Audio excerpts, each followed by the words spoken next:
భారతీయుడని సంశయించి ఫలహారం తినకుండెను. కానీ ఆ బంట్రోతు తాను హిందుడనియో గర్వాల్ దేశపు క్షత్రియుడనియో నానాసాహెబ్ ఆ ఫలహారం పంపెను కాన తినుటకెట్టి సంశయము వలదనెను. అప్పుడిద్దరూ కలిసి ఫలహారం చేసి బయలుదేరిది. ఉషక్కాలము జామునే చేరిది. ఒంటికి పోసుకున్నట్టుకై రామ్గీర్ బువా టాంగా దిగి 2-3 నిమిషంలో వచ్చాను. తిరిగి వచ్చేసరికి టాంగా కానీ టాంగా తోలువాడు కానీ బంట్రోతు కానీ లేకుండిరి. బాపుగీర్ బువా నోటి వెంట మాట రాకుండెను.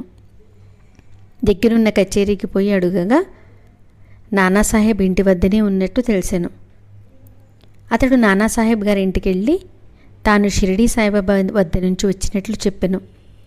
బాబా ఇచ్చిన ఊతి హారతిపాట నానాసాహెబ్కు అందజేశాను. మైనతాయి చాలా దుస్థితిలో ఉండెను. అందరూ ఆమె గురించి